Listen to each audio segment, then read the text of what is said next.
boy Jamal underscore hockey. We back in the A trying to talk about this. Obviously, the scenery change. It's a little bit different. Different from the normal studio. I mean, y'all know the setting that y'all used to. But here, I'm going to let him introduce himself. The wrong setting. You saying my setting ain't the shit? I ain't saying nothing wrong. It's just a different feng shui. I'm going to introduce myself. Introduce yourself. I am Killjoy, a.k.a. Baby Hurt Joy, a.k.a. what you call me, Thug Baby? Thug Baby number 8. Thug number 8. 8 through 11. Alright, Thug Baby number 8. We're here to talk about a movie today that we went and saw, what, about 30 minutes ago? Yeah, about 30 minutes ago. A Wrinkle in Time. Yeah, we went to go see A Wrinkle in Time. A waste of my time. Yeah, so we showed up late. Oh my goodness. With some gummies. Facts. Yeah, with some gummies. Where the fuck did you get that drink from?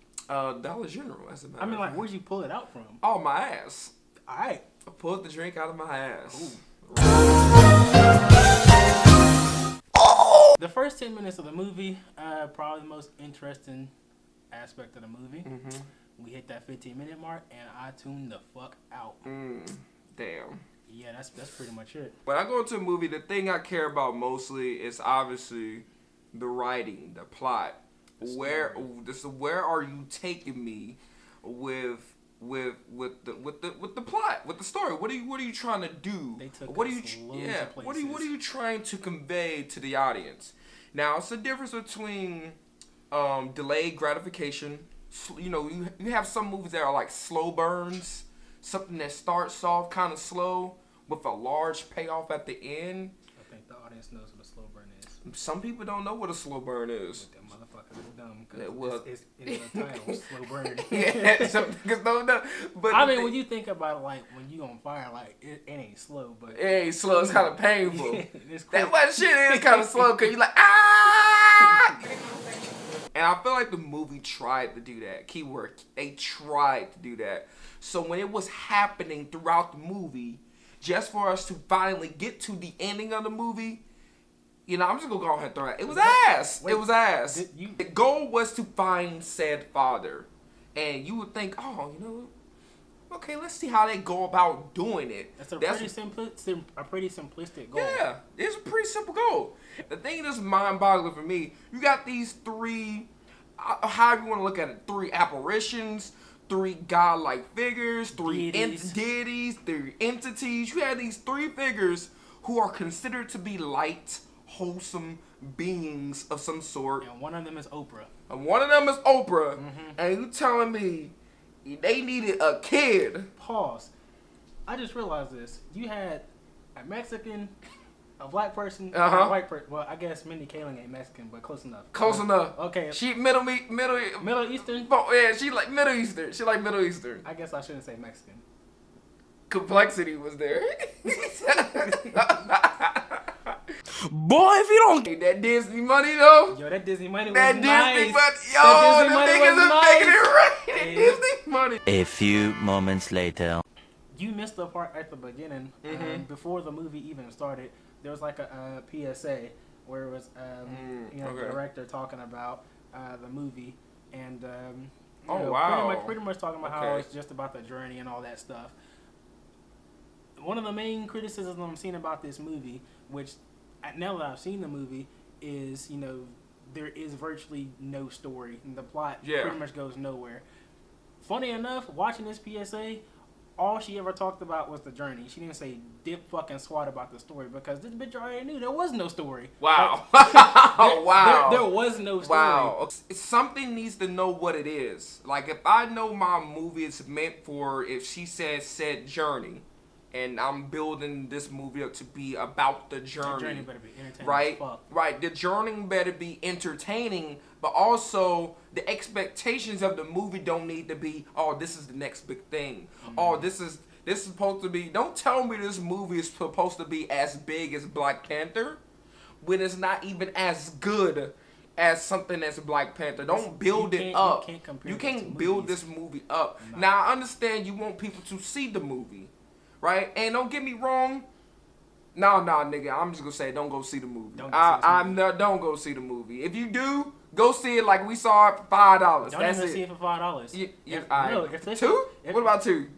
That's pushing it. That's You too. can do a lot with that $2. Bootleg this movie. This nigga bought 2 packs of gummies and a soda for like $2. Like that was more. I ain't gonna lie, that was more entertaining. That was more entertaining than this movie. Yeah. I shit you not. I looked to my left. There was a woman and her child.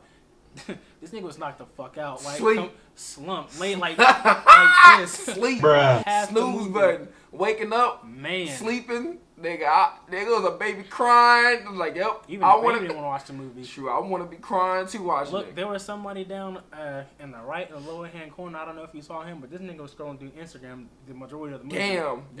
That was this movie is so bad. They let a nigga with a backpack walk in the movie theater. They're like, oh, you gonna go see Wrinkle in time? All right, you can wear the backpack. Whole ass backpack. That nigga had anything in there. Anything. That nigga was probably down there munching too. Oh, nigga had a bucket of fried chicken, everything. Nigga was scrumped. Nigga sat with them. I feel like there was like a lack of chemistry amongst the cast to some degree.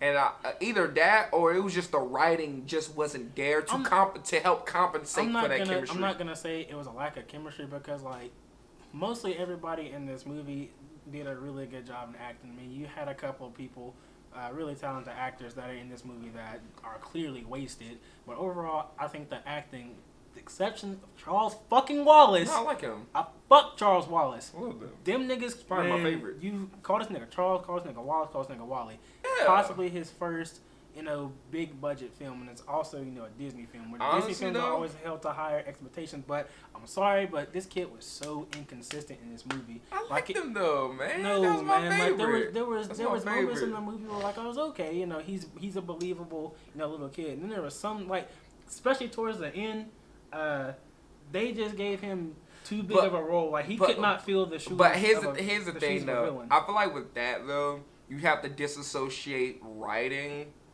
from actual acting. Well, I mean, like because I feel like his acting, if you like look at like his emotions, like his facial expressions, things they made, like his timing, and stuff like that. I feel like it was there, but the problem. This is my problem. Like he was the weakest link.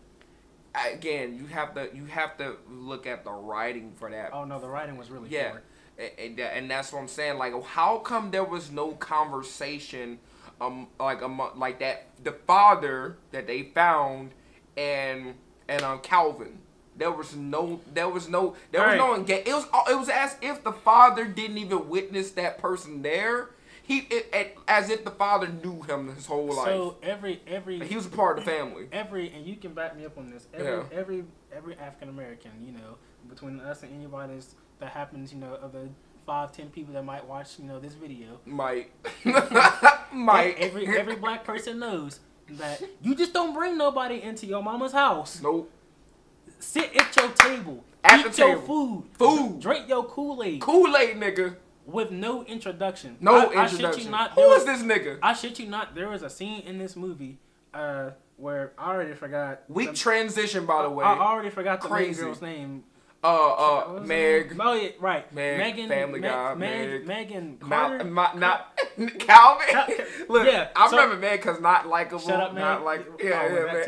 Yeah. So Meg and Calvin, like they had just met. Mm-hmm. I shit you not. The next scene, this nigga was in her house eating dinner with her family. Casually. Nothing was brought up from this. Once again, no lines. Who's your friend? What's his? Nothing. The mother didn't even ask. Hey, what's your name? Like, didn't even look at him like, you brought a white person to my house. Like what's wrong who with is you? this nigga?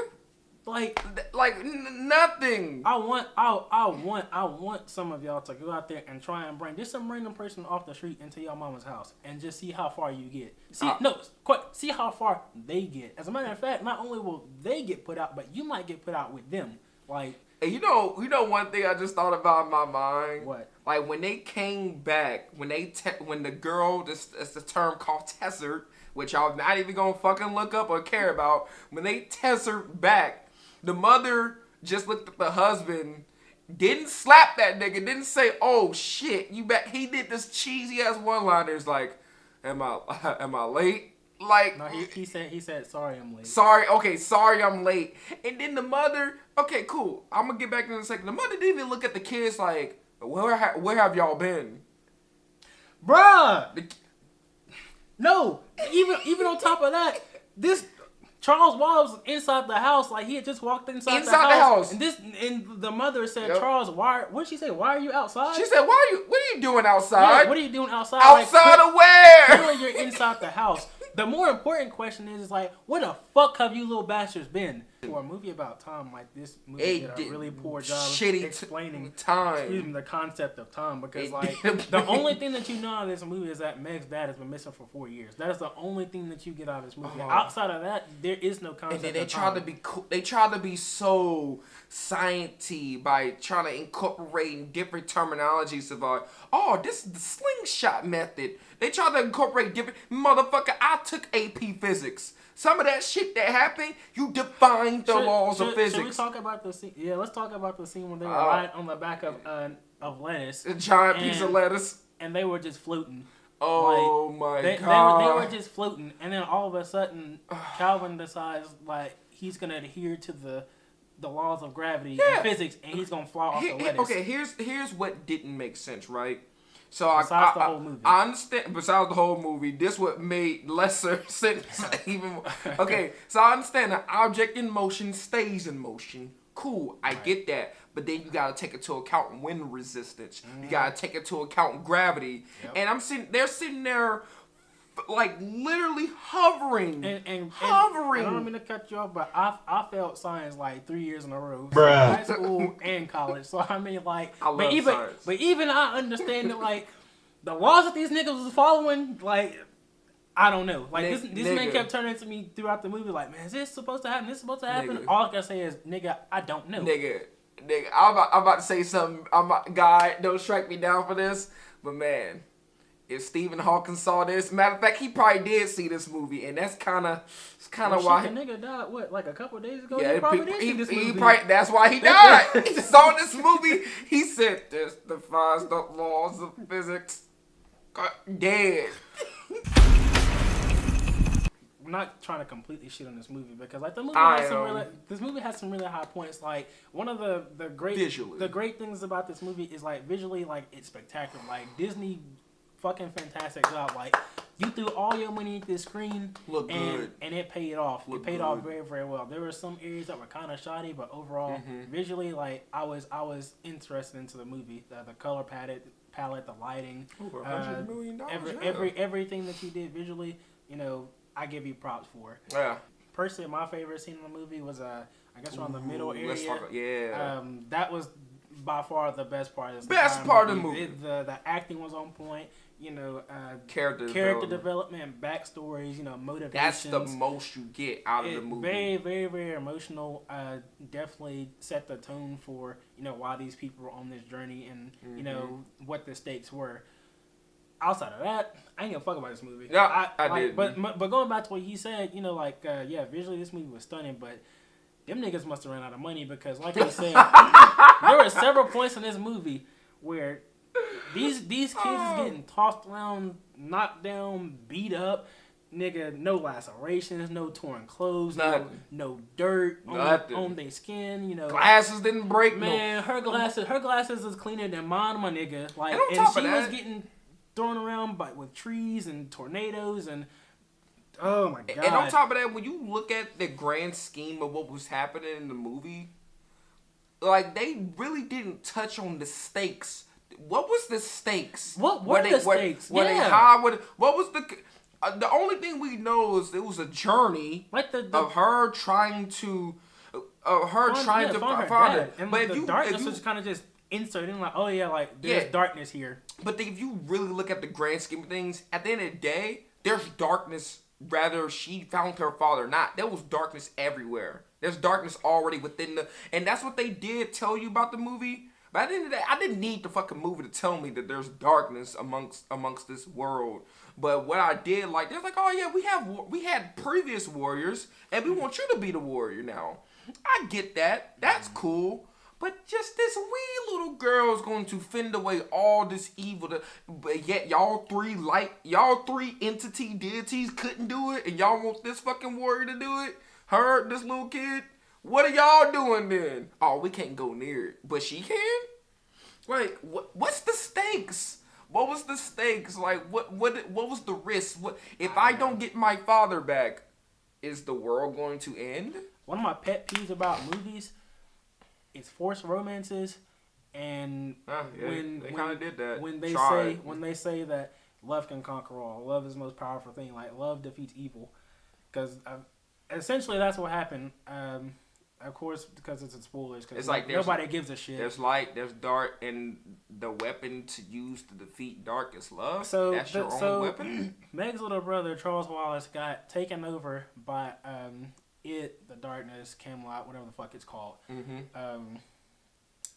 Definitely one of the weakest aspects of the movie, in my personal opinion. Just because so random too. It was, but it wasn't. That's why when you asked. They really didn't dive into how. Like, bro, just let it go, cause like you overthink this movie and like it's just gonna fuck with you. And make me mad, make me more mad. Like I appreciate what they tried to do, but like he was just not an accomplished enough actor to try and pull off something that big. That's supposed to be a big deal in the movie. Oh yeah, the little brother is now like the quote unquote big bad or being controlled by the big bad.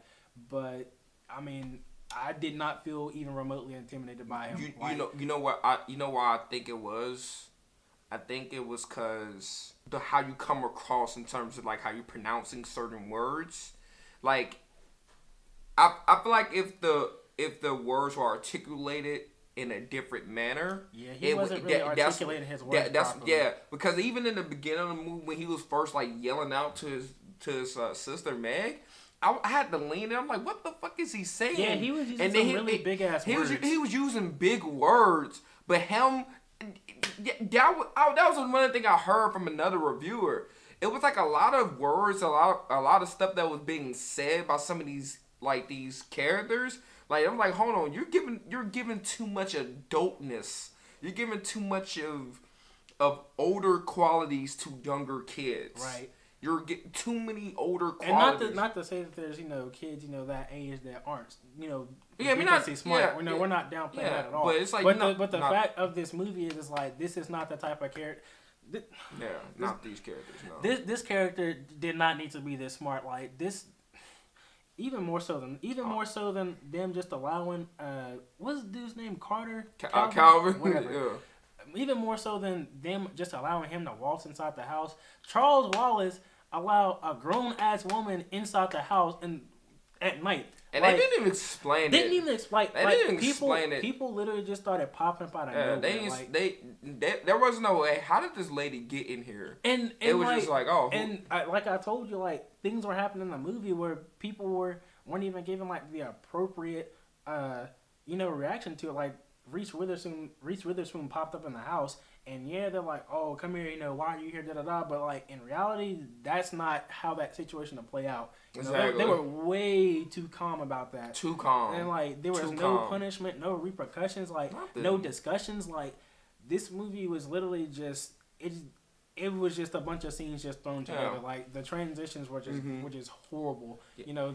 And they were so jarring. For every one good scene, there were several other scenes either before or after that really just continued to brought the movie down because it was just jumping around, from spot to spot to spot. And all right, so if we just sum this up, let's go ahead and give our summary. Because we're rambling just like let's it's more of a rant than a ramble. No, it's a bit of both because it's a bit of both. Just like the movie didn't make no sense, so we obviously it's hard for it really is hard to talk about. We're trying to make sense of this movie for you guys. Can't make sense of this movie. At the end of the day, also make this entertaining and again, if y'all with us and y'all watching this, believe it or not, the next time we do a review, it's gonna be structured. We're gonna have a setup for everything. But this first one, nigga, let us talk. So my summary of the movie, pretty much how I feel. I think they tried to do a lot within the given time of this movie. I feel like it could have been done better if it was spaced out, meaning that they had an opportunity to have like a first, second, or third movie. Yeah, maybe this would have worked a lot better as a potential trilogy. As a potential trilogy, right? That's not an excuse to a try a trilogy. A lot of things was stuff. It was rushed. the transitions wasn't hitting from scene to scene. The dialogue was awful. The dialogue. So all in all, man, if I had to give it a rating, if we're doing, let's do letter grades. Are we doing letter grade? If I had to give it a letter grade, man, if I'm just judging this movie off its own merits and not compared to another movie, I gotta give it like, man, a D plus or a C minus. Like, cause it's not like shit. You gotta get me wrong. Like, again, the movie visually is appealing. There is redeeming qualities within some of the movies, like the meaning behind it and what it's trying to capture to the audience. I get it, but the delivery just wasn't there. Definitely some redeeming qualities about this movie. I appreciated all the actors, with the exception of the character played Charles Watson. Again, I'm not shitting on this kid at all. I just don't think that the material that he was given was what, you know, was what he was capable of doing. Yeah, in over his head, pretty much. He was way in over his head. But yeah, visually this movie looked really, really great. Disney fucking fantastic. Like, you threw money at that screen, even though I could tell, you know, most of this was green screen. Most of that shit fake motherfucker. But overall, visually, I'm very, very impressed with the movie. I definitely enjoyed a couple of key scenes in the movie. Structure wise, it was ass. The story, you took a really simple story and you fucked it up. I mean, point blank period, you really fucked it up. I agree with you. This could have been a movie that could have worked in a potential trilogy. And the reason I only say that is because that's the rage nowadays, trilogy. But because this was, you're gonna get more money. Because this was a novel, and if you really want to do, you know, the book justice, you know, certain things, you know, just work better when you space them apart, such as Lord of the Rings, you know, the Harry Potter franchise, you know, stuff like that. But yeah,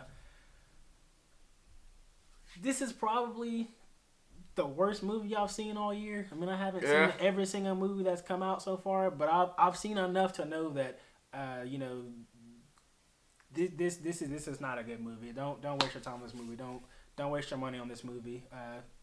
Watch something on Netflix. You know, stay at home. Save your money. The stuff that they put on Disney Channel back in the day was more entertaining than this movie.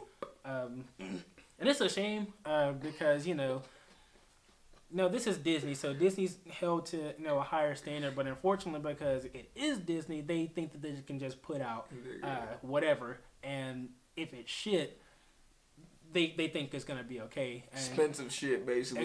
Expensive shit, and what's sad on top of that is this movie is still gonna make, you know, a decent amount of money. Mm-hmm. I mean, you got Oprah fucking Winfrey in this movie. Oprah, so you gonna make some money with this movie. But you get a car. Yeah, her. Oh shit, she probably got a car, right? They probably all got cars. They all got cars. Oh, shit. But yeah, I don't want to completely shit on this movie, but I got to, because this was definitely a waste of time. You know, I could have saw Black Panther again. I could have saw The Strangers 2 again. I could have saw Annihilation today. I could have saw Annihilation again. We could have seen any movie, but we chose to go see A Wrinkle in Time. Damn. Tomb Raider, potentially. I could have been here beating my dick. I gotta give it a D plus. I gotta give it a D plus. I want to give it a C plus because, you know, visually it is very, very that's beautiful. Really the only thing that's really helping it out. Yeah, and then like that one scene with Zach Galifianakis, the backstory, that particular, you know what I'm talking about. Yeah. That scene right there, like, I really, really enjoyed that scene. But overall, you know, those two things do not, they don't bring this movie up for me. Like, yeah, this movie was complete and total ass, and so, you know, I gotta rate it. You know, like the grades used to get in school, they was ass. Yeah. So. That's all she wrote for the video. Yep. Man, make sure y'all like, comment, subscribe, do all that good stuff. Hit the bell to be notified, man. This is Jamal _Hockey.